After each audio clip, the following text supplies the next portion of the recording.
And here we are again, another model for a tank that is basically complete. The tank itself is incomplete, but following video, not so much showing the process of building it, so much as the sort of results of each phase. That sounds weird to describe. So, enjoy, I suppose. Not really sure.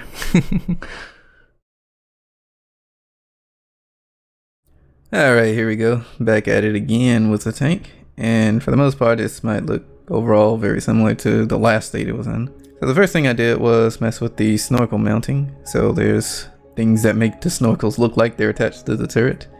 There's also these everywhere, and you see them on the hull and turret. Those are supposed to be like covered lifting eyes. We have these rails, which, yep, they're rails. Not for anything specifically. Minor differences to the engine bay, but nothing really worth mentioning. The idler and the sprockets also have connections to the hull. This log is in the way.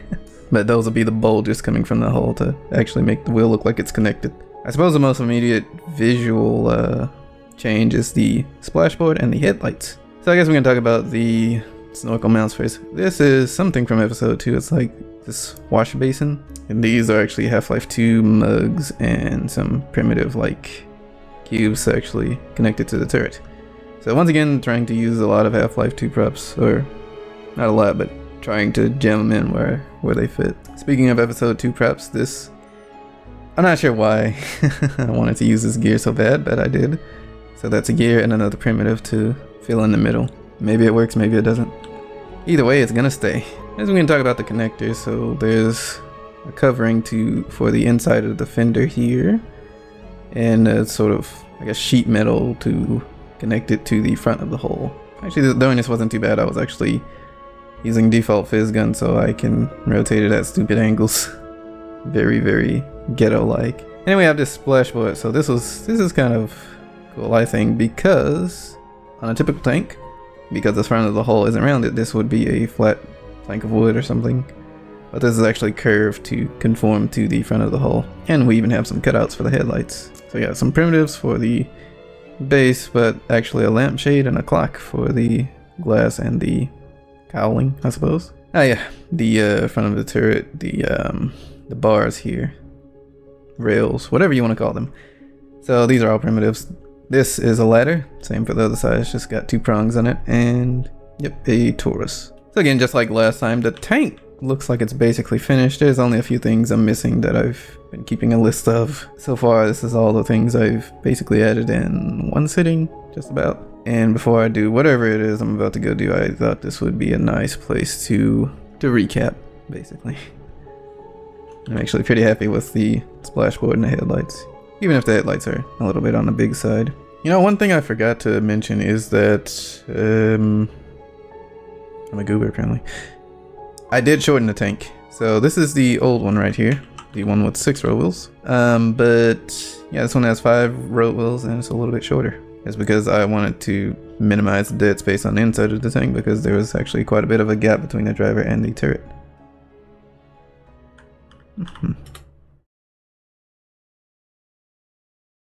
And we're back at it again with the tank. So I've added just a few more things to it. Most notably, the log. Soviet tank has to have a log.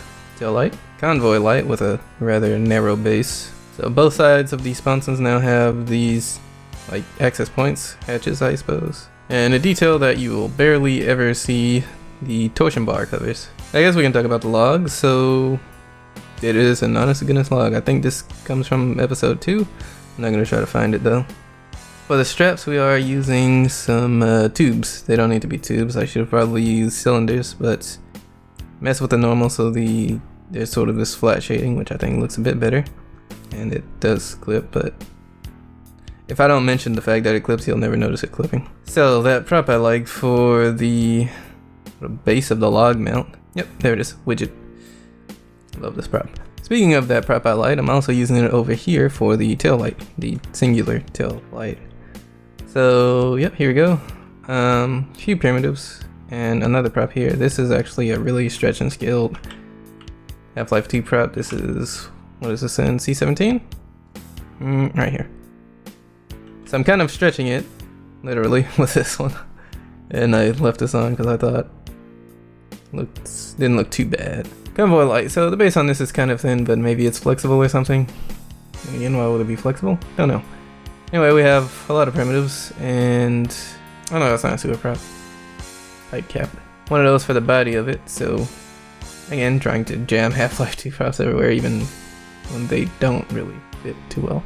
But yeah, here we go. We have the light itself, and there's sort of this hollow sphere that it sits inside of. And just to prove to you that I really do like that prop, here's a stretched one on top of some primitive. So primitive is a cylinder and a cube that has a skew on it. And I think this is a pistol ammo crate, the 9mm crate from Half-Life 2. I'm not sure. Yeah, no, it is the brown one. There's a few other things done too, like some of the props are different colors because I want them on different material groups, but it's all the main things. Technically the model isn't finished. There's maybe something I want to change. There's a gaping hole in it, but that could be added in Blender. It'll be fine. But actually what's left to do now is to paint it, which, yeah, we'll see what I cook up, I suppose. Be done looking at S-Props grid, which I actually enjoy looking at the S-Props grid. I have a problem.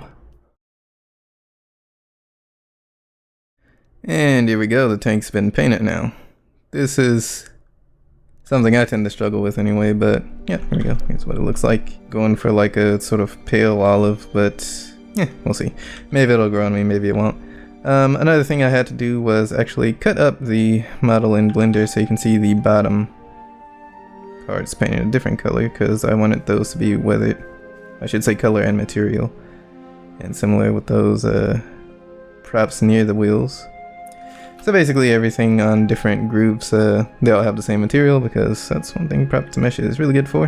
Or I suppose that's just one of the ways prop to mesh works. You change the material on the controller and that changes the material of all of them. Because it's treats it as the same entity basically. Suppose what in particular is there to discuss? Well, not a whole lot. I just using a bunch of different materials that I think look kind of weathered, not really too much for the top, and then more weathered for the bottom, but I could use better material here, not sure. But yeah, a bunch of different materials, gotta color match them manually because the materials actually have different base colors to them. And this is another thing I suppose. I saw someone doing this like 10 years ago and I just stole the idea, so this is like a material palette. But you can see this is pure white for this material, this is pure white for this material. You can see there's going to be some discoloration between all of these, so color matching is something done by trial and error and by eye, basically. Suppose there's not much to discuss on that. One more thing is that previously when the hull was one mesh, and yes, the fuel tanks do poke through, I'll fix that later. When the hull was one mesh, in order to not basically have to move the individual pieces because I kept changing the hull, instead of putting the offset on the actual attachment itself, so you can see there's an offset here.